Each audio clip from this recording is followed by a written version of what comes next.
Success Mantra. We shape future. So good morning everyone.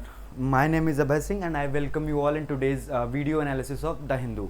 हम लोगों को काफ़ी काफ़ी ज़्यादा गैप हो गया वापस ये एक्सरसाइज किए हुए, तो हम लोग आज से वापस ये चीज़ स्टार्ट कर रहे हैं एंड विल मेक श्योर कि ये चीज़ अब हम लोग की कॉन्टिन्यूसली होती रहे.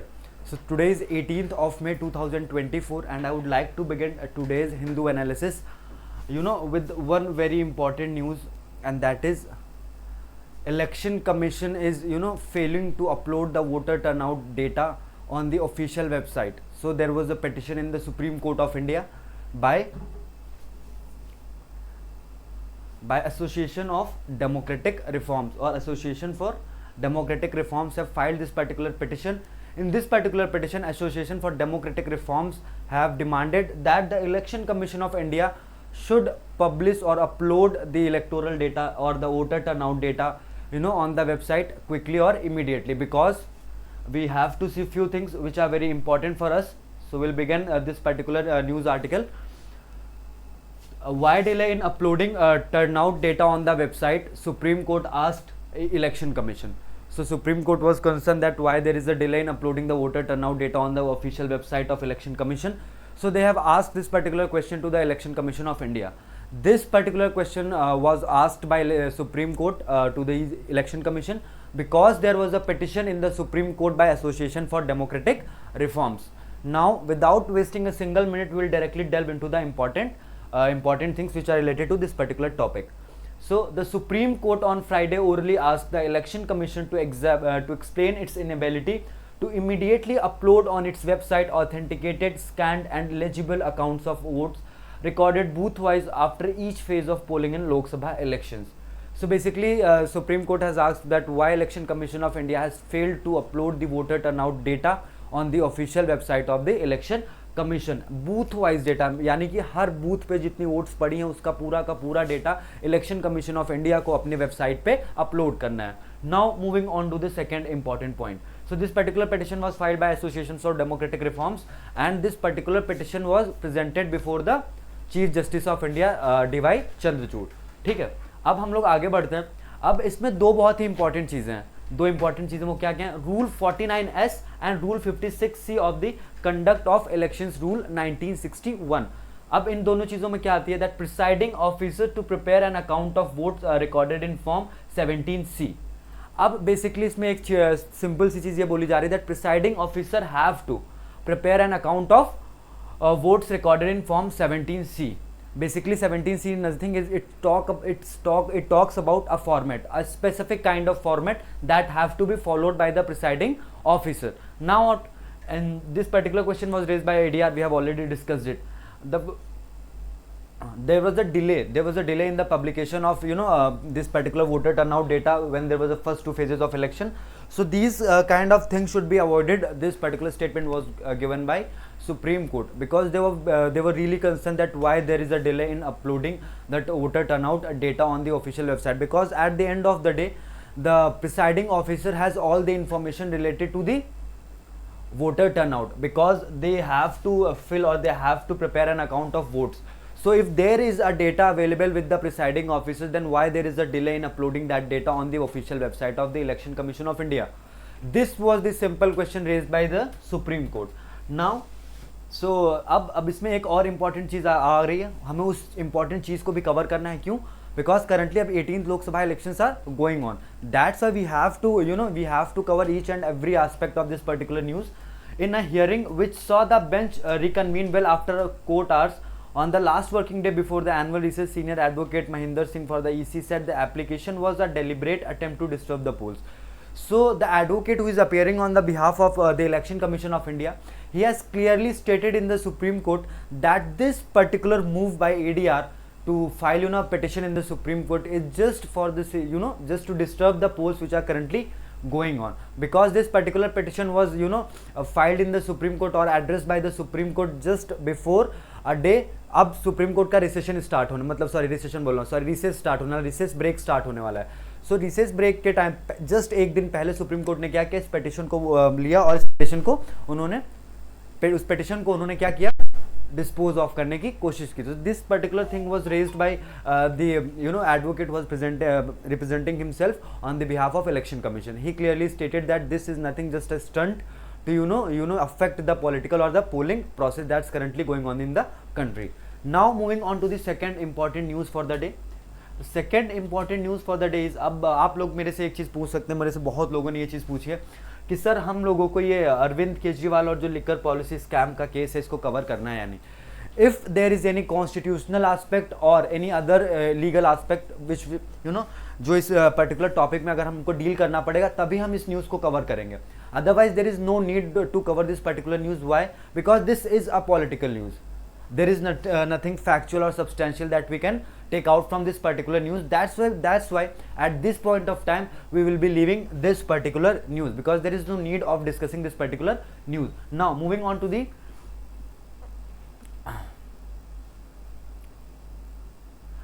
this is just one line. Just you have to focus on just one thing. You just have to remember the name of the ship. The name of the ship is very important. So there is a recent news that Spain has blocked a ship carrying arms from Chennai to Israel. So there was a ship. The name of the ship was Mariana Danica. This particular ship sailed from Chennai, and this particular ship was carrying arms and ammunitions from Chennai to Israel. So this particular ship was blocked by Spain. This is the important part. You have to remember the name of the ship. The name of the ship is Mariana Danica. I will write the name of the ship just to make things very clear. Mariana.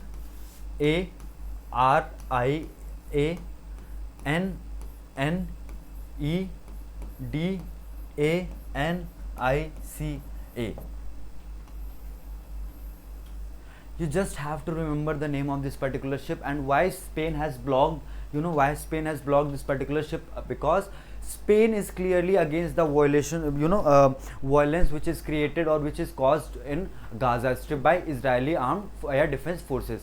Israeli defense forces has caused a lot of destruction in Gaza Strip. That's why Spain is quite agitated with this particular fact, and they have blocked the ship which was carrying arms and ammunition from Chennai to Israel. The name of the ship was Mariana Danica. You just have to remember the name of the ship, from where this particular ship was sailing, from Chennai to Israel, and which particular country has blocked this particular ship, Spain. So you have to remember these four things, and with this, these are the only important things in this particular news. Now moving on to the next important news headline for the day.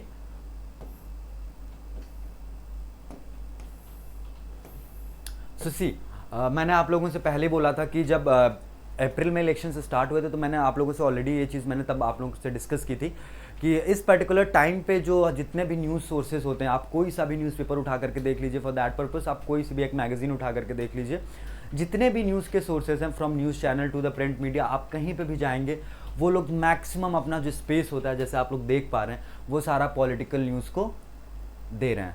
तो अभी हमारे लिए relevant information बहुत कम है. तो हमें सिर्फ इस चीज़ के लिए पेपर को नहीं कवर करना है कि हम पहले भी 1.5 घंटे देते थे, तो हम अब भी 1.5 घंटे देंगे. हमें ये चीज़ समझनी होगी कि पहले 1.5 घंटे का कंटेंट न्यूज़ में रहता था जो हमारे लिए रेलेवेंट होता था. बट क्या अभी भी पेजेस के साइज़ तो लिमिटेड हैं. अब 50 से 60%, 70% न्यूज़ जितनी भी हो, सारी की सारी पॉलिटिकल न्यूज़ है. पहले पेज पे भी 2 पॉलिटिकल न्यूज़ थी, अब हम सेकेंड पेज पे हैं, पेज नंबर 2 पे. अब सेकेंड पेज नंबर पे अगर हम लोग देखेंगे, जो पहली न्यूज़ है ना, वही एक पॉलिटिकल न्यूज़ है. Modi India bloc leaders cross source days ahead of Lok Sabha polls in Mumbai. Now this is purely a political news. They won't ask this particular thing in any examination whatsoever. So we have to keep ourselves focused on only important things, because there are a lot of things which we can read, but there is no need of doing it. अगर हमें कोई भी चीज़ हमारे exam में अगर कोई number fetch नहीं कर रही है, हमारे अगर मेंटल डेवलपमेंट में वो कंट्रीब्यूट नहीं कर रही है, then what's the time of investing, then what's the point of investing time in that particular thing. हमें उस किसी भी एक्सरसाइज में टाइम नहीं इन्वेस्ट करना है. और हमने पहले भी डिस्कस किया था कि हमें कैसे आइडेंटिफाई करना है, that if there is a news, suppose करिए अब हम इस न्यूज़ को कैसे आइडेंटिफाई करेंगे कि ये पॉलिटिकल न्यूज़ है या नहीं है. India bloc leaders, Lok Sabha elections, ठीक है. अब इन सब चीज़ों से हम लोग पता कर सकते हैं ये कुछ इंपॉर्टेंट कीवर्ड्स होते हैं, like name of the party, name of the leader, words like alliance, poll, India bloc, opposition. These are the words from which with the help of which you can identify whether this particular news item is political or not. Moving on. See, this news is also not important. 17-year-old dies in a flash floods at a Kotallam Falls in Tamil Nadu. So you have to remember only one thing. Kotallam Falls कहाँ पे हैं? Kotallam Falls कहाँ पे situated है? So remember one thing. Kotallam Falls are situated in Tamil Nadu. Just one important aspect. See, we can pick important thing from anywhere. This is not relevant कि हम कोई important चीज़ अगर हमें किसी particular source से मिलेगी तभी हम उस चीज़ को accept करेंगे या उस पर seriously हम focus करेंगे. So जैसे इस particular news में हमें एक geography का fact clear हुआ और वो geography का fact क्या है? That Kotallam Falls in Tamil Nadu. ठीक है, moving on. Again another political news. In the middle of Lok Sabha election, all eyes on Gandhi by polls as Kalpana Soren makes electoral debut. Another another political news. We don't have to focus on these kinds of news. Now moving on. Raj Thakre's MNS could be both a boon and bane for BJP in a crowded contest. Another political news, not important for us. Now moving on to the third important news. Supreme Court to hear Hemant's plea for interim bail on May 21. So Hemant Soren was the Chief Minister of Jharkhand. He was arrested by Electoral Enforcement Directorate in the month of March. So when he was arrested, there was a lot of political drama in the Jharkhand, and after his arrest, there was a political shift in Jharkhand. But when recently when Arvind Kejriwal got the bail from the Supreme Court of India, then at that particular time, Hemant Soren's lawyer's statement was that he has the similar kind of basis of getting the interim bail from the Supreme Court. So this particular application will be heard by Supreme Court on the 21st of May. So this news is also not important for us. Now another important news, another news, excise policy case. ED names Kejriwal and Aam Aadmi Party in fresh charge sheet. Not relevant for us. अब ED ने एक chargesheet file किया, एक fresh chargesheet file किया.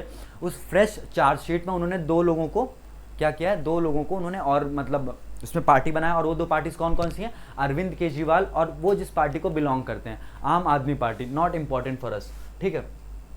Not biased against any community says Manipur government. And this particular statement is coming at the time of election. That Manipur government is saying that that the government of Manipur is not biased against any community. This particular statement is coming after the months of the violence that took place in the state of Manipur because of the elections. Now moving on to the next important news. Kudumbashree example of Kerala social progress. अब ये कुटुंबश्री क्या है? कुटुंबश्री was a scheme in the state of Kerala. So this particular scheme has gained success, a significant success. This particular statement was given by the Chief Minister of Kerala. This particular news is also not important for us. Why? Because this particular scheme is being discussed at the time of election. So only we can take only one point from this particular news article, that Kudumbashree scheme was started by Kudumbashree mission was started by the government of Kerala. That is the only important part that we have to pick from this particular news item. Now moving on to the next important news item. Slap kicked by CM's aide, says Maliwal. Atishi calls it BJP's ploy to tarnish the image of Kejriwal. So not important for us. This news need not to be discussed because this is purely a political news. There are allegations from both the political parties that the member of parliament from Aadmi Party was beaten at the residence of Mr. Arvind Kejriwal, the Chief Minister of New Delhi.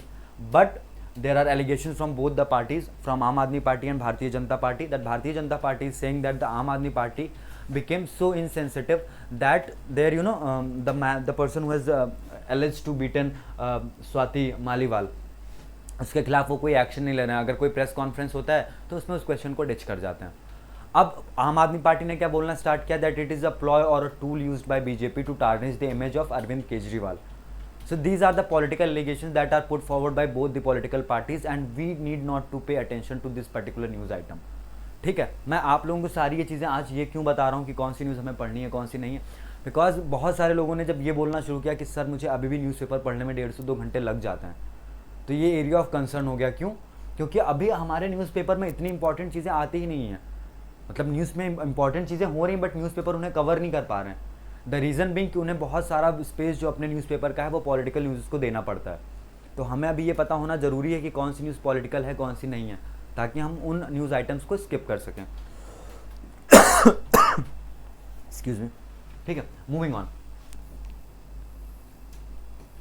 So important for India to attend peace meet and help convey message to Russia. So is official. So in the year 2024, there is a peace conference being organized by Ukraine. This particular peace conference will took place or will take place in Switzerland. The venue for this particular peace conference is in Switzerland. Now this peace conference becomes very important. Why? Because currently what's happening, ये Russia और Ukraine का war कब से चल रहा है, long time, बहुत time हो गया. And currently Ukraine is fighting this particular war with the help of West and United States of America. The continuous support from United States of America and the countries in the West and European countries have extended this particular war. वरना ये war कब का खत्म हो गया होता. Ukraine ये पूरा का पूरा वॉर जो यूएस और वेस्ट के हेल्प से लड़ रहा है. So now what is important point कि अब ऐसी कुछ कुछ चीज़ें सामने निकल के आ रही हैं जिससे ये चीज़ पता चल रही है that Russia is literally dominating Ukraine. Russia is about to win the war. So now what? So now the next important point is that there is this particular peace conference which is being organized in Switzerland, and this particular peace conference is organized by Ukraine only. So now what Swiss officials are expecting that the India should play an important role to establish or to establish cordial relations between these two countries, because India is a good friend of Russia and currently Russia is dominating this particular war. So that's why Swiss officials are expecting that when this peace conference will take place, India will play a pivotal role in stabilizing the relations between Russia and Ukraine. This war should stop because this particular war is going on for more than 26 months now, 25 months now, and there has been a lot of casualties and economic and financial losses as well, and the reputation of both the countries is at stake. That's why there is a statement from Swiss officials that India should play a pivotal role in stabilizing the relations between Russia and Ukraine, because if there will be no peace after this peace conference, then what will be the objective, and then what's the point of organizing this peace conference if this war has not stopped. So that's why we have to do this particular news. India has not determined its attendance at next month's Ukraine peace conference in Switzerland. So right now India has not India is not determined to attend this particular conference. There has been no explicit or visible intentions from India that it will attend this particular conference. The reason being that this particular conference is in the month of June, and India will be going through a political transition. Not I'm saying that there will be change in the government or anything like that. I'm not making any statement. But what is the important point, that there will be political what should I say, बहुत ज़्यादा सारी चीज़ें fast हो रही होंगी. Everything will be going so fast because जून में ही इलेक्शंस के रिजल्ट आने हैं. सो बहुत सारी चीज़ें एक साथ में हो रही होंगी. So India has not clearly shown its visible intention to attend this particular meeting, and that's why world or globe the countries at the international level are very concerned, because every country knew that India can play a very important role in stabilizing the relations between Russia and Ukraine. So every country want the presence of India at this particular conference. Now what?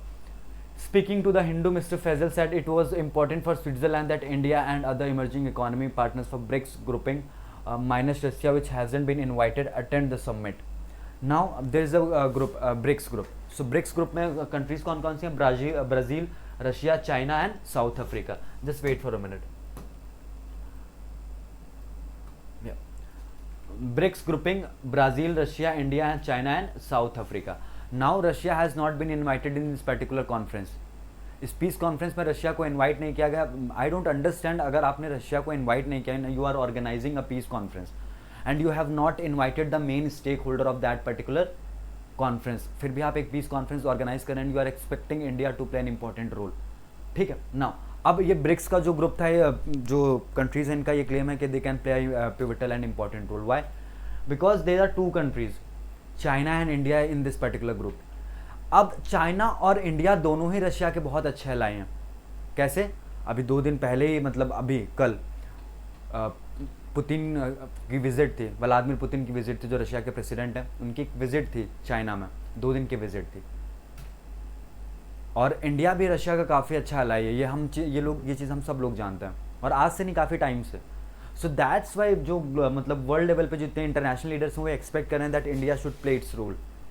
अब BRICS group में से क्या BRICS minus Russia which hasn't been invited attend the summit help by conveying messages to Moscow and play a bigger role at a future peace summit when both Russia and Ukraine are at a table.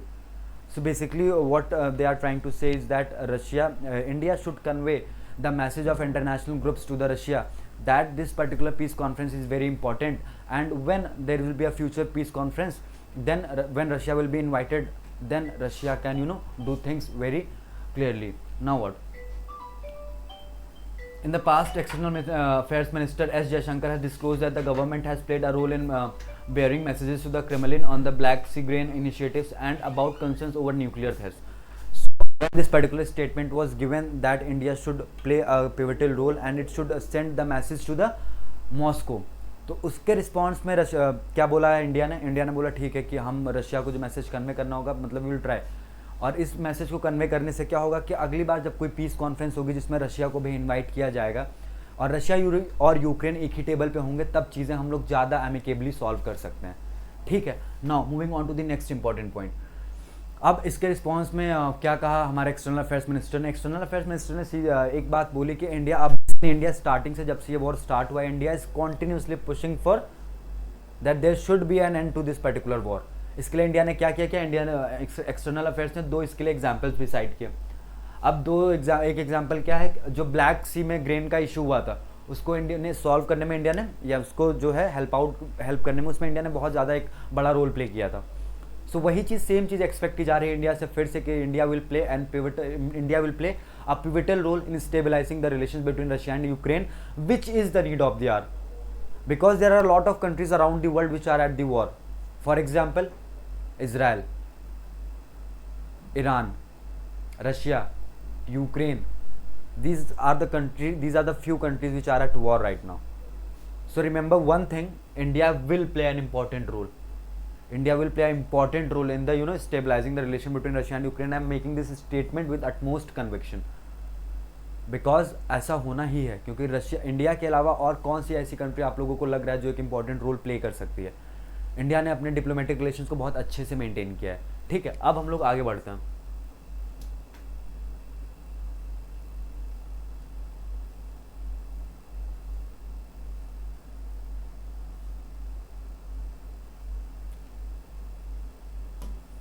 Now there is another political news.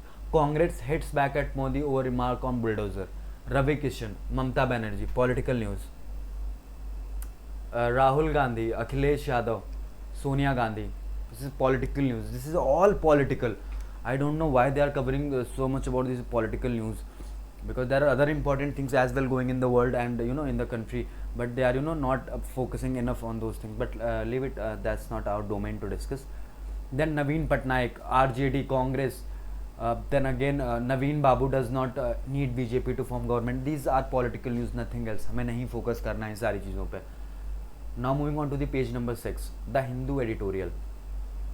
Now this is something very important, the editorial part of the Hindu. So there are 2 editorials in today's newspaper, and we will be going to discuss one editorial in a very good way or in a very exhaustive way, and that is the second editorial. We will discuss first editorial in a very nutshell, because this particular article or this particular news is not as important as it should be or it could be. Why? Because ये एक series वाली news है, इसमें भी बहुत सारे कॉन्टिन्यूएशंस या बहुत सारे एडिशंस और सब्सट्रैक्शंस होंगे. सो दैट्स वाई हम लोग इसमें बेसिक से कुछ चीज़ें उनको हम डिस्कस कर लेते हैं. बेसिकली जो सिविल वॉर हुआ था श्रीलंका में, उसके बाद जो तमिल श्रीलंकन्स थे और जो सारे वहाँ पे सबकास्ट रह रही थी, उन पे क्या इस चीज़ का सिविल वॉर का क्या इम्पैक्ट था, ये पर्टिकुलर आर्टिकल जो है वो ये उसी चीज़ से डील कर रहा है. नाउ अब हम इसमें से कुछ चीज़ें देख लेते हैं. A decade and a half can not heal the deep wounds from a protracted civil war. Tens of thousands of people perished across Sri Lanka's north and east, even as it witnessed enormous destruction. अब श्रीलंका में जब ये civil war start हुआ था तो north और east side में सबसे ज़्यादा डिस्ट्रक्शन हुआ था. अब हम लोग थोड़ा सा और आगे बढ़ेंगे. However economic reconstruction had hardly progressed with subsequent crisis setting back development further. अब बहुत सारी जब वो सिविल वॉर के बाद में सिचुएशन बहुत ख़राब थी, बट उसके बाद भी चीज़ें अभी तक बहुत ज़्यादा सही हो नहीं पाई हैं. The reason being that there has been a subsequent crisis. The social aspirations of the Tamil middle class remains wedded on somehow joining the diaspora, even as the working people living in the islands north and east remain destitute with few options. Now there are few options. You know, the people who are living on the north and east coast of this particular island, Sri Lankan island, they are facing so many issues. Their and options with them are very few. Now moving on, derail construction. अब construction, बहुत सारा construction हो रहा है, because development के लिए construction का या इंफ्रास्ट्रक्चर का एक बेटर इंफ्रास्ट्रक्चर का होना बहुत ज़रूरी है. हम सब ने सुना है ना कि healthy mind live in a healthy body. ऐसा कुछ होता है ना कि एक हेल्दी ब्रेन जो है वो एक हेल्दी बॉडी में रहता है. सो वैसे ही एक जो हेल्दी कंट्री होता है ना, जिसके मतलब बेटर फंक्शनिंग के लिए एक हेल्दी इंफ्रास्ट्रक्चर का होना बहुत ज़रूरी है. सो बिकॉज इंफ्रास्ट्रक्चर ही एक ऐसा मतलब एक टूल होता है जो आपकी कंट्री की विजिबल ग्रोथ में हेल्प करता है. विजिबल ग्रोथ मतलब रोड, पोर्ट्स, शिप्स, ये सब में कौन हेल्प करता है? विजिबल इंफ्रास्ट्रक्चर जो होता है वो आपका हेल्प करता है. ना moving on, trains that were not seen by generations in the north resumed a decade ago. Banks and supermarkets were built along the carpeted roads, even as plush hotels opened for tourists and Tamil diaspora began visiting Jaffna town.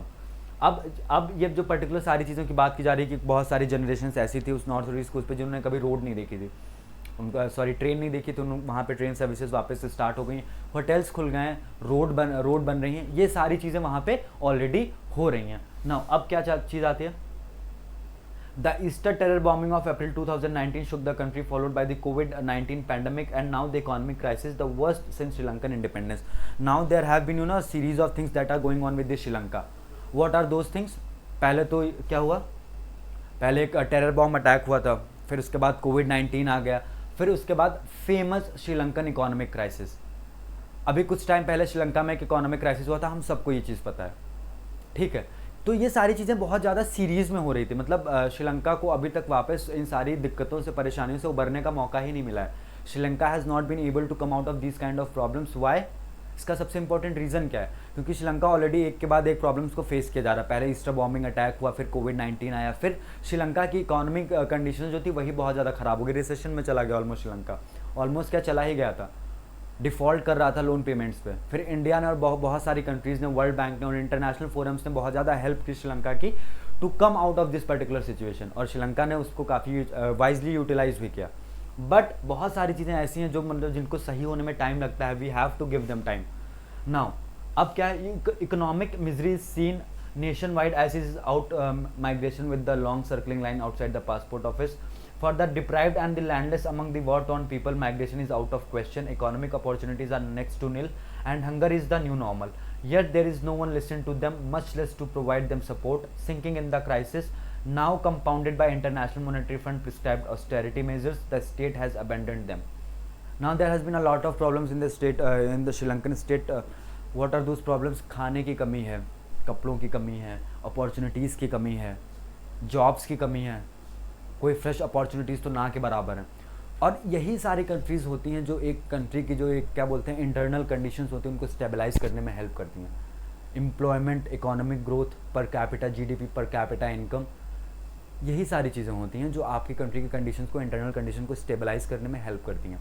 If a person is not getting a decent job, although he is qualified, he is well trained, he is well qualified, and he is not finding enough opportunities in his country, then what will he do? He will agitate. Definitely will agitate. So that's why these things are very important. जब हमारे पास ये चीज़ें होती हैं तब हमें ये चीज़ समझ में नहीं आती कि इन चीज़ों का होना बहुत ज़रूरी होता है. जब सारी अपॉर्चुनिटी, सारी चीज़ें श्रीलंका में ठीक थी तब किसी को ऐसा नहीं लगता था कि ये सारे रीजंस भी हो सकते हैं कंट्री की कंडीशन को, जो कंट्री की कंडीशन है उसको स्टेबलाइज ना रखने में. बट अभी ये सारी चीज़ें उभर के सामने आ रही हैं. The myth of reviving the war-torn regions with the Tamil diaspora's deep pockets stands exposed by the meager flow of investment funds. The international donor development projects that focused on infrastructure after the war have hardly revived the local economy. So there was, the Sri Lankan government was expecting a lot from, Tamil diaspora, because they thought that the Tamil diaspora is not quite they are balanced in the state of Sri Lanka. So what Sri Lankan government was thinking that the Tamil diaspora will help in reviving the economy, but it does not happen. ऐसा हुआ ही नहीं. Then what were the expectations of Sri Lanka? Sri Lanka की दूसरी expectations ये थी basically कि international forums और international organisation उनकी बहुत ज़्यादा हेल्प करेंगी. उन्होंने उनकी हेल्प की भी, बट उसका कुछ बाद में रिव्यू नहीं हुआ. तो उसका एग्जैक्ट रिजल्ट क्या है हमें आज तक पता नहीं चल पाया कि उस पर्टिकुलर सारी चीज़ों का एग्जैक्ट रिजल्ट क्या निकला था। देखिए यहाँ पे लिखा भी हुआ है, the international donor development projects that focus on infrastructure after the war have hardly revived the local economy. So these particular project which were started by the international organisation and forums, these particular projects have failed miserably to revive the economy of Sri Lanka. Now अब इसमें यही सारी चीज़ें हैं कि कैसे कैसे international organisations हैं, अलग अलग कंट्रीज़ हैं जो श्रीलंका की हेल्प कर सकती हैं in reviving the economy of Sri Lanka. So these are the important things. अब तमिल श्रीलंकन तमिल्स का इसमें क्या रोल था, we have already discussed it. अब इसमें बहुत सारे ह्यूमन राइट्स ऑर्गेनाइजेशन इन्वॉल्व हैं, इंटरनेशनल ऑर्गेनाइजेशन इन्वॉल्व हैं, उन्हीं सारी चीज़ों को डिस्कस करना है. तो मैंने आप लोगों को ना इसका एक जिस्ट बता दिया क्योंकि इसका जिस्ट ही इंपॉर्टेंट है. अब जैसे हम जो अगली न्यूज़ डिस्कस करने वाले हैं, the hyper politicisation of Indian higher education. अब ये न्यूज़ हमारे लिए बहुत इंपॉर्टेंट हो जाती है क्योंकि हायर एजुकेशन के साथ अभी रिसेंट में बहुत ज़्यादा छेड़छाड़ की जा रही है. हायर एजुकेशन का क्या मतलब होता है, बेसिकली जब आप यूनिवर्सिटी लेवल पे अपनी एजुकेशन को परसू करने के लिए जाते हैं तो हम लोग उसको हायर एजुकेशन बोलते हैं. Now there have been a lot of turmoil in our country. What are those turmoils? That state governments are trying to dominate the position by trying to recapture the power of appointing VCs, and central government does not want this. So that's why there is a continuous tussle between central government and state governments, and this tussle is directly affecting the quality of education at higher level. So we have to keep one thing on our mind, that जो society का interest है ना वो सबसे ऊपर है. You fight for your own causes and own reasons, but the society should not be affected. अब हो क्या रहा है कि बहुत सारे जो स्टेट गवर्नमेंट हैं जहाँ पे बीजेपी की पार्टी रूलिंग पार्टी नहीं है, मतलब उनका कोई चीफ मिनिस्टर वहाँ पे नहीं है, दे आर इन अपोजिशन. वहाँ पे क्या हो रहा है कि बहुत सारे स्टेट गवर्नमेंट्स वीसीज को अपॉइंट करने की पावर अपने हाथ में लेना चाह रही हैं. सेंट्रल गवर्नमेंट ऐसा नहीं चाह रहा है. तो इस पूरी न्यूज़ में क्या क्या चीज़ें हैं, कैसे ये सारी चीज़ें हायर एजुकेशन को इम्पैक्ट कर रही हैं, we will deal in this particular news article. ठीक है, अब क्या क्या चीज़ें करनी है हम देख लेते हैं थोड़ा सा.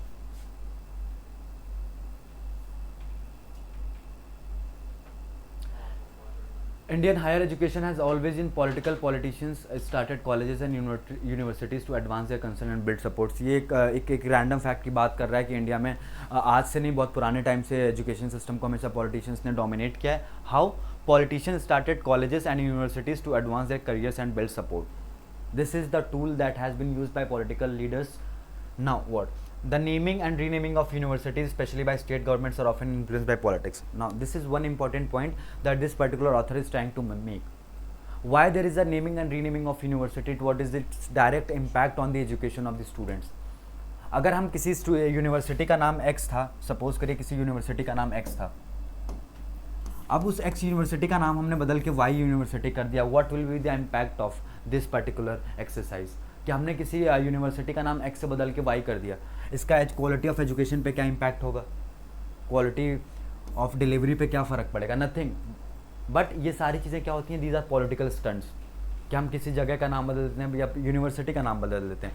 मेरा एक सिंपल सा क्वेश्चन या मन में जो डाउट आता है वो बस इतना सा है कि यूनिवर्सिटी का नाम बदलने से उसकी क्वालिटी में क्या फ़र्क आ जाता है. My name is Abhay Singh और कल को मेरे घर वाले मेरा नाम रख दें आकाश सिंह, बट मैं तो यही रहने वाला हूँ ना. ऑन पेपर मेरी सारी चीज़ें बदल जाएंगी बट मैं तो नहीं चेंज होने वाला हूँ ना. So the point which I am trying to make is ये सारे पॉलिटिकल स्टंट्स होते हैं, naming and renaming of the universities. Now अब आगे हमें क्या क्या चीज़ें करनी है. Academic appointments are promotions were sometimes made for reasons other than the quality of the professors, VCs और प्रिंसिपल. जिसमें सीधी सीधी इन्होंने एक चीज़ बोली है कि कई बार ऐसा होता है कि प्रमोशन जो होता है वो डायरेक्टली आपके क्वालिटी से नहीं रिलेटेड होता. बहुत सारे अदर फैक्टर्स भी होते हैं, बहुत सारे अदर फैक्टर्स होते हैं जो इन सारी चीज़ों को डील करते हैं. अब इसमें हमें एक चीज़ और देखनी है, वो एक इम्पॉर्टेंट चीज़ क्या है, आइए देखते हैं. Especially in many undergraduate colleges, the norms of academic freedom were not always formally followed and teachers were carefully in when they taught or wrote. So पहले ऐसा होता था कि एटलीस्ट जो academic writing है उसको बहुत ज़्यादा हम लोग प्रोग्रेसिवली प्रमोट करते थे. प्रोग्रेसिवली प्रमोट करने का मतलब क्या है, that the people who are the professors and the assistant professor who use to write articles, उनके दिमाग में सेल्फ सेंसरशिप कभी नहीं रहता था. सेल्फ सेंसरशिप का मतलब क्या होता है, सपोज करिए मेरे दिमाग में कोई एक आइडिया आता है बट मुझे ऐसा लगता है कि अगर मैंने इस आइडिया को प्रेजेंट किया तो there will be a chaos. तो मैंने ना अपने आप से उस पूरे आइडिया को सेंसर कर दिया. ऑल्दो उस आर्टिकल की इंपॉर्टेंस बहुत थी, नीड बहुत ज़्यादा थी, बट हुआ क्या, कि पॉलिटिकल पार्टीज़ ना थोड़ा सा उसको इन्फ्लुएंस कर रही हैं। इस वजह से कई बार ना जो आर्टिकल की राइटिंग वगैरह होती है, अब जो राइटिंग्स होती हैं वो भी इस सब चीज़ों से इन्फ्लुएंस होती हैं, ठीक है। अब क्या है, yet overall Indian higher education specially in the universities adhere to international norms of academic freedom. But ये सारी चीज़ें होने के बावजूद भी इंडिया में जो यूनिवर्सिटीज़ थी उन्होंने इंटरनेशनल नॉर्म्स को बहुत क्लियरली फॉलो किया, ठीक है। अब इंटरनेशनल नॉर्म्स को बहुत क्लियरली फॉलो करने से क्या हुआ कि हमने इंटरनेशनल स्टैंडर्ड्स को हमेशा मेंटेन रखा, ठीक है। ये एक इंपॉर्टेंट चीज़ हुई थी। Generally professors were free to teach without fear of being disciplined और fired for their views. So अब ऐसा भी हो रहा है कि इफ़ अ पर्टिकुलर टीचर और a professor is having his own view which is contrary to the view of the government और द स्टेट, तो कई बार ऐसे लोग दिक्कत में भी आ जा रहे हैं कि उन पे UAPA के अंदर या अलग अलग मतलब लॉज के अंदर उन लोगों को प्रोसिक्यूट किया जाता है। So these are the things which are curtailing the political academic freedom of the professors. जब मुझे ये पता रहा कि अगर ये आर्टिकल लिखना तो बहुत इंपॉर्टेंट है, बट अगर मैं ये आर्टिकल लिखूंगा तो शायद मुझे जेल हो सकती है, मुझ पर एक्शंस लिए जा सकते हैं, तो मैं ये आर्टिकल क्यों फिर पब्लिश करूंगा। सो दिस इज बेसिकली कि हम जो एकेडमिक फ्रीडम है उसको भी कैसे कर्टेल कर रहे हैं। Now it is fair to say that Indian higher education has become fundamentally politicized. This is a grave danger to academic institutions. Now this is really in reality this is a great danger. How? We are changing the names of the universities, we are curtailing the academic freedom of the professors, we are appointing the there is a fight between central government and state government for the appointment of VCs. So इन सब चीज़ों से क्या होगा, quality of education पे तो फ़र्क पड़ेगा ही ना। मतलब बात सिर्फ इतनी सी है कि एजुकेशन को लेकर के ये पूरे मतलब सारा फसाड हो रहा है, और सच में जो रूट प्रॉब्लम है ना उससे किसी को कुछ मतलब ही नहीं है। और ये ऑथर सिर्फ इस पर्टिकुलर पूरे मतलब आर्टिकल में जो इसका जिस्ट है या जो इसका एक फिलोसॉफिकल साइड उसमें बस यही चीज़ कहना चाह रहा है कि why nobody is getting affected by this particular thing, कि हम यूनिवर्सिटीज़ का नाम बदल रहे हैं, हम उनके VCs के अपॉइंटमेंट में चीज़ें ऊपर नीचे कर रहे हैं, बट किसी को इस चीज़ से फ़र्क नहीं पड़ता है कि हमारी एजुकेशन की क्वालिटी इंप्रूव हो रही है या नहीं, ठीक है। हमें इन सारी चीज़ों पे ध्यान देना है, क्योंकि हमें इस चीज़ से बिल्कुल फ़र्क नहीं पड़ता है कि मैं X यूनिवर्सिटी से पढ़ा हूँ, मैं Y यूनिवर्सिटी से पढ़ा हूँ, या मैं Z यूनिवर्सिटी से पढ़ा हूँ। मुझे बस इस चीज़ से फ़र्क पड़ता है कि मैं इन तीनों यूनिवर्सिटी में से किसी भी यूनिवर्सिटी से पढ़ के अगर मैं बाहर निकलूँ तो there should be opportunities for me, there should be employment for me. ऐसा नहीं होना चाहिए कि आपने यूनिवर्सिटी X का नाम बदल के Y कर दिया और उसकी क्वालिटी वो वही वाली रह गई है जो पहले थी, ठीक है। नाम हमेशा काम से बनता है, ये चीज़ हमेशा याद रखिएगा, ठीक है। अब आगे बढ़ते हैं। अब बहुत कुछ एग्जाम्पल्स हैं जो हमें रिसेंट के एग्जाम्पल्स हैं और बहुत इंपॉर्टेंट एग्जाम्पल्स हैं, हमें उन्हें थोड़ा सा एक बार इंपॉर्टेंटली देख लेना है। अब वो क्या क्या एग्जाम्पल्स हैं दैट अभी रूलिंग पार्टी कौन सी है,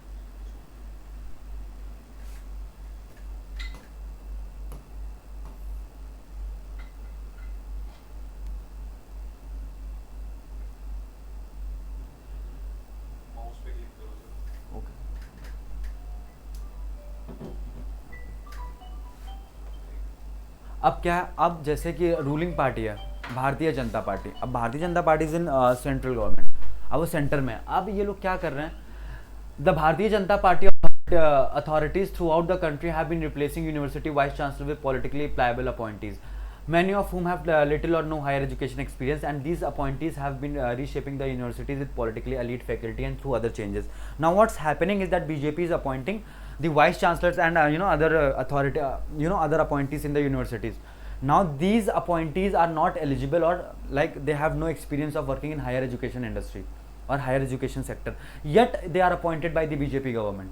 So now what this particular article is trying to say is that these appointees have been reshaping the university with politically elite faculty and through other changes. Now अब इनको जिस चीज़ में experience होगा ये वही काम तो करेंगे ना। अगर एकेडमिक फील्ड में एक्सपीरियंस होता तो ये लोग एकेडमिक कॉन्ट्रीब्यूशन देते, बट उन्हें इस फील्ड में कुछ एक्सपीरियंस है नहीं, तो ये लोग क्या कर रहे हैं, they are reshaping the universities with politically elite faculty and through other changes. So now they are trying to change the course of the universities by bringing some fundamental changes, few politically motivated changes. So these are the things that this particular author is trying to make, that the importance of education is very high. और higher education की importance तो वैसे भी बहुत ज़्यादा होती है, क्योंकि हायर एजुकेशन आपके अंदर एम्प्लॉयबिलिटी लाती है। सो अगर आपकी हायर एजुकेशन ही क्वालिटी नहीं होगी, क्वालिटी एजुकेशन नहीं होगी, तो फिर चीज़ें कैसे वर्कआउट करेंगी। This is one important aspect. अब ये सेंट्रल गवर्नमेंट से रिलेटेड ये चीज़ हो गई, स्टेट गवर्नमेंट भी इसमें पीछे नहीं है। I am not criticising any government, I am just saying इसमें स्टेट गवर्नमेंट से पीछे नहीं, मैं सिर्फ आप लोगों को फैक्ट्स बता रहा हूँ। अब अगला फैक्ट क्या है It is so egregious that the non-BJP governments in Kerala, Tamil Nadu, West Bengal and Punjab are trying to remove the centrally appointed state governors as chancellors of the state universities, which give them power to control the vice chancellor appointment process. अब basically क्या है कि अब जैसे ये एक ना पूरा साइकिल है कि क्या है, देखिए अभी it is so egregious that the non BJP governments in Kerala, Tamil Nadu, West Bengal and Punjab are trying to remove the centrally appointed state governor as chancellors of the state universities. So basically क्या होता है कि जितनी भी आपके स्टेट यूनिवर्सिटीज़ होती हैं उसका जो चांसलर होता है वो स्टेट गवर्नर होता है. और गवर्नर को कौन अपॉइंट करता है? गवर्नर को अपॉइंट करता है प्रेसिडेंट. ठीक है, अब प्रेसिडेंट अपॉइंट करता है गवर्नर को, तो बेसिकली ये चीज़ हो रही है. और ठीक है, जैसे मैं आपको थोड़ा सा इसको इलिसिडेट कर देता हूँ बहुत आराम से. गवर्नर अपॉइंट करता है वाइस चांसलर को, वाइस चांसलर गवर्न करता है यूनिवर्सिटी को. ठीक है, और गवर्नर को कौन अपॉइंट करता है? प्रेसिडेंट. अब आप लोग इसमें एक फ्लो बनता हुआ देख रहे हैं कि क्यों स्टेट गवर्नमेंट चाह रही हैं कि गवर्नर को वीसी के पोस्ट से हटाया जाए, सॉरी चांसलर के पोस्ट से हटाया जाए, क्योंकि चांसलर के पास ये अल्टीमेट पावर है वाइस चांसलर को अपॉइंट करने की, और वाइस चांसलर ये अल्टीमेटली यूनिवर्सिटी को देखता है. That's why they are trying to remove governor as the chancellor of the university, because if they will remove a governor as the chancellor of the university, then they will have the power to appoint the vice chancellors. Then they can work according to their own ways. So इसमें basically बस हमें एक चीज़ ये इतनी ध्यान रखनी है कि जिसके पास मौका मिला है उसने चीज़ें अपने हिसाब से की हैं. स्टेट गवर्नमेंट्स को लग रहा है कि अगर हम चांसलर को, अगर गवर्नर को चांसलर की तरीके से नहीं रखते हैं तो हम फिर अपने आप से वीसी को अपॉइंट कर सकते हैं. फिर इसमें क्रॉस आर्ग्यूमेंट ये भी आ सकता है कि आपको ये चीज़ करनी ही क्यों है. मैं सच में कह रहा हूँ, किसी को एकेडमिक से मतलब ही नहीं है. सब लोगों को अपना अपना एक एजेंडा है, सब लोग अपना अपना एक एजेंडा चला रहे हैं. ठीक है, अब हम लोग आगे बढ़ते हैं. सो अभी कुछ टाइम पहले ना बहुत सारी इसमें एक्टिविटीज़ हैं जिसको हमें ध्यान में रखना है.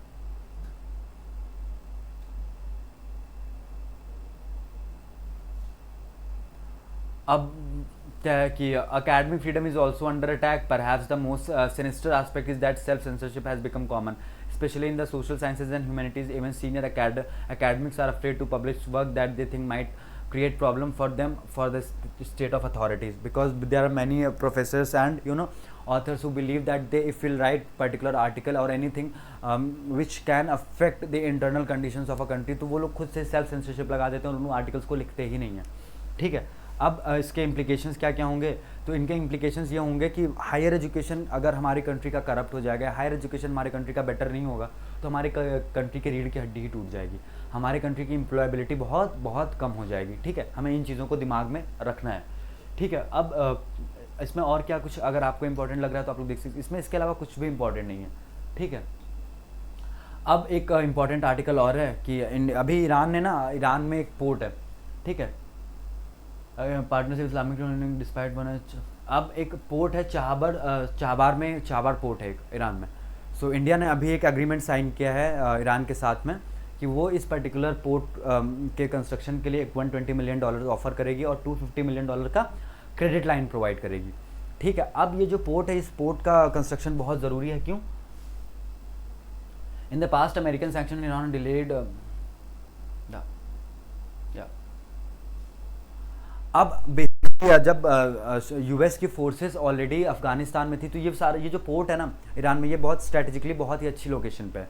ये पाकिस्तान में जो पोर्ट है जिसमें चाइना अपना अच्छा खासा इन्वेस्टमेंट कर रहा है, ग्वादर पोर्ट है पाकिस्तान में, उससे 200 किलोमीटर दूर है ये पोर्ट. और जब ये पोर्ट बन जाएगा एक बार ना, तो फिर इंडिया का जो मतलब पाकिस्तान वगैरह का रूट लेने की ज़रूरत नहीं पड़ेगी. इंडिया डायरेक्टली ईरान से फिर चीज़ें अलग अलग जगह पे भेज सकता है. ठीक है, in the past American sanctions on Iran had delayed the project conceived in 2003. So this particular project of Chabahar port was started in 2003, but due to the sanctions of United States of America on Iran, ये project complete नहीं हो पाया था क्योंकि Iran पे sanctions लगा दी थी United States of America ने न्यूक्लियर प्रोग्राम की वजह से. सो इस पर्टिकुलर रीजन की वजह से ये प्रोजेक्ट हॉल्ट हो गया था. फिर 2015 ने जब उन सैंक्शंस को ईज आउट किया यूनाइटेड स्टेट्स ऑफ अमेरिका ने, तब 2016 से इसका कंस्ट्रक्शन फिर से स्टार्ट हुआ था. ठीक है, अब इसमें एक चीज़ और देखिए, the US unilateral from the England in 2000 and reimposition of sanction on Iran raised questions on India's continued cooperation with Tehran. So जो वो न्यूक्लियर डील साइन हुई थी ना उस ईरान के साथ में, यूनाइटेड स्टेट्स ऑफ अमेरिका ने खुद मतलब अपने आप को उससे पुल आउट कर लिया। उस पुल आउट करने के बाद हुआ क्या बेसिकली कि अब फिर से वही सारे सैंक्शंस लग गए, तो इंडिया का जो वो प्रोजेक्ट था वो फिर थोड़ा सा उसमें शेकी सा हो गया। अब ये जो पर्टिकुलर प्रोजेक्ट है ना, ये प्रोजेक्ट इंडिया के लिए बहुत इंपॉर्टेंट है। क्यों? The Chabahar port is critical for India's connectivity plans. First it offers an alternative route to Afghanistan and Central Asia by bypassing Pakistan. अब बेसिकली ये सेंट्रल एशिया और अफगानिस्तान के लिए डायरेक्ट रूट प्रोवाइड करता है, और हम इस पर्टिकुलर चीज़ के लिए पाकिस्तान को बाईपास कर सकते हैं अगर ये छाबार पोर्ट एक बार बन के तैयार हो जाता है। And Chabar is expected to be connected to the international north-south transport corridor (NSTC), bringing India closer to Europe through Iran, Azerbaijan, and Russia. So there is an international project which is going on, international north-south transport corridor. अब ये जब project बन जाएगा, Chabahar port बन करके ready हो जाएगा, तो इंडिया जो India will become very closer to Europe, Azerbaijan and Russia. अब इसमें एक और चीज़ इंपॉर्टेंट आ रही है कि ये जो पर्टिकुलर पोर्ट है, ये ग्वादर पोर्ट से सिर्फ 200 किलोमीटर दूर है। Gwadar port is in Pakistan. अब पाकिस्तान में एक और इम्पॉर्टेंट चीज़ है, जब भी हम ग्वादर पोर्ट की बात करते हैं तो ये बॉर्डर रोड इनिशिएटिव जो है, चाइना का बॉर्डर रोड इनिशिएटिव जो है, अब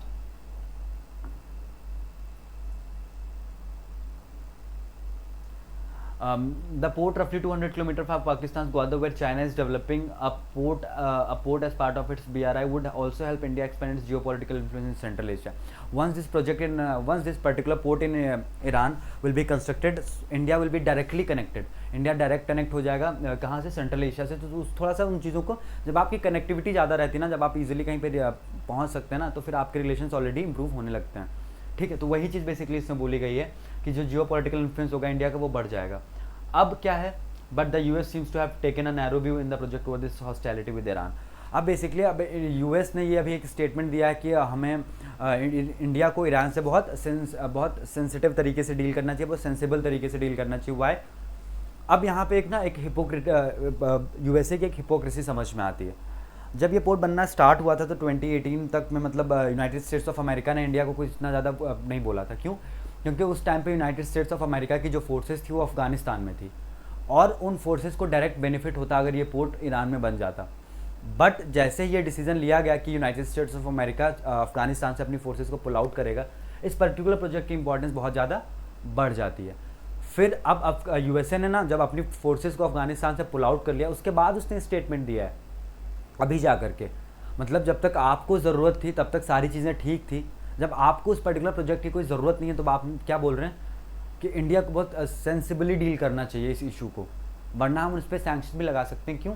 2018 में आपको दिक्कत नहीं थी, अब आकर के आपको 2024 में दिक्कत हो रही है, क्योंकि आपने अपने आप को उस न्यूक्लियर डील से भी बाहर खींच लिया जो आपने ईरान के साथ में साइन की थी, और दूसरा आपने क्या किया, आपने अफगानिस्तान से भी अपनी फोर्सेस को बुला लिया है। So you don't need that particular port. So basically America सारे स्टेटमेंट्स और सारे सैंक्शन जो होता है ना वो अपनी नीड के बेसिस पे लगाता है। ठीक है, अब इसमें इतनी ही चीज़ें इंपॉर्टेंट थी कि कैसे ये पोर्ट जो है बेसिकली इंडिया का सेंट्रल एशिया में जो डोमिनेंस है उसको इस्टेब्लिश करने में हेल्प करेगा, कैसे हम बॉर्डर रोड इनिशिएटिव की से जो एडवांटेजेस और डिसएडवांटेजेस होंगे उनको लुक आफ्टर कर पाएंगे, कैसे हम यूरोप से डायरेक्टली कनेक्ट कर सकते हैं, कैसे हम रशिया वगैरह से कनेक्ट कर सकते हैं, और कैसे हम पाकिस्तान को बाईपास कर सकते हैं। ये सारी चीज़ें हमने इस पर्टिकुलर न्यूज़ आर्टिकल में कवर की। अब ground zero, the burning hills of Uttarakhand, इसको लेकर के हम लोग एक डेडिकेटेड 20-25 मिनट का वीडियो बनाने वाले हैं, जो अभी ये उत्तराखंड में अनस्टॉप्ड फायर थी। ठीक है, आप लोग सक्सेस बंद्रा के ऑफिशियल चैनल पे जिस दिन वो वीडियो अपलोड होने वाला होगा ना, मैं आप लोगों को बता दूंगा। ठीक है, अब आप लोग आगे देखिए, Telangana, the death and disappearance of migrant workers. ठीक है, माइग्रेंट वर्कर्स क्यों वहाँ से जा रहे हैं, ये सारी चीज़ें। फिर कर्नाटका पे आ गए हम लोग, फिर फाइनेंस सेक्टर में बस आप लोगों को ये याद रखना है कि यूनाइटेड नेशंस ने इस पर्टिकुलर ईयर वर्ल्ड इकोनॉमी की ग्रोथ का जो रेट डिसाइड किया है वो 2.7% एक्सपेक्टेड रेट है। आपको ये चीज़ याद रखनी कि यूएन ने जो वर्ल्ड इकोनॉमी वो बोला है कि 2.7% के रेट से ग्रो करेगी। ठीक है, अब हम लोग आगे और बढ़ेंगे। अब बेसिकली ये बहुत सारे लोग ऐसा क्लेम कर रहे हैं कि Russia and China basically supporting each others expansion. How?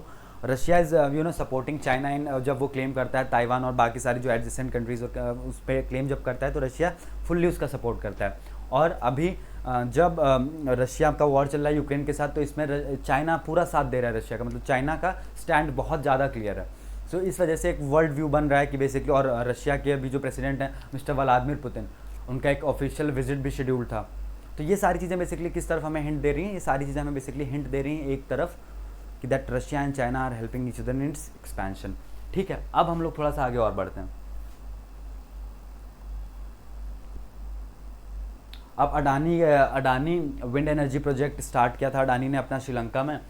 अब श्रीलंका में जब ये प्रोजेक्ट उन्होंने स्टार्ट किया था, अब ये कहाँ पे प्रोजेक्ट था, नॉर्दर्न मन्नार में। अब ये नॉर्दर्न मन्नार में प्रोजेक्ट उन्होंने स्टार्ट किया था। अब इस प्रोजेक्ट को स्टार्ट करने के बाद में इस प्रोजेक्ट को चैलेंज कर दिया गया, वहाँ पे एक पिटिशन फाइल किया गया है और एक फंडामेंटल राइट पिटिशन फाइल किया गया है सुप्रीम कोर्ट में, that this particular project will cause cause damage to the ecosystem of Mannar Island. That's why this particular project should be stopped.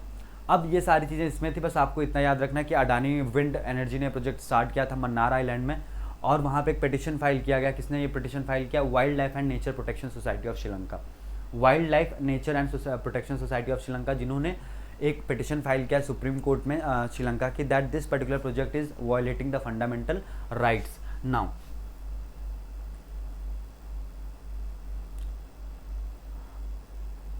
ठीक है, ये न्यूज़ इंपॉर्टेंट नहीं है, इतनी कुछ भी इंपॉर्टेंट नहीं है। अब आप लोगों को बस पहले ये देखनी है कि पहले आबू धाबी में अल्कोहल वो ब्रू करना अलाउ नहीं था, बट अभी वहाँ पे ऐसा नहीं है। अब यूएई ने भी बेसिकली अल्कोहल को जो ब्रू करने का वो कॉन्सेप्ट था वो स्टार्ट कर दिया, वहाँ पे भी लोगों को ब्रू करने के लिए अलाउ किया गया है। ठीक है, वहाँ पे अब लोग अल्कोहल बना सकते हैं। ठीक है, अब स्पोर्ट्स सेक्शन में तो पूरा वही आईपीएल ही हो गया है। ठीक है, सो इतना कुछ नहीं था। ठीक है, अब इसके साथ with this we have completed today's analysis video of the Hindu and I hope आप लोगों को ये वीडियो समझ में आएगा। थोड़ा सा एग्जॉस्टिव वीडियो बनाने की कोशिश की जा रही है कि एटलीस्ट हम लोग जितनी भी चीज़ें कवर करें वो बहुत डिटेल में कवर करें, क्योंकि मेरा हमेशा ये मानना है कि जो करना है एकदम उसको कंप्लीट ही करना है, वरना फिर करने का फ़ायदा क्या है। ठीक है, so with this we will end today's analysis video of the Hindu. अगर आप लोगों को कोई डाउट वगैरह रहता है तो प्लीज़ आप लोग कॉमेंट सेक्शन में उनको पंच इन कर दीजिएगा, will definitely answer those doubts. Thank you so much for watching today's video analysis of the Hindu and thank you so much. अब मिलते हैं नेक्स्ट वीडियो में, तब तक के लिए थैंक यू सो मच।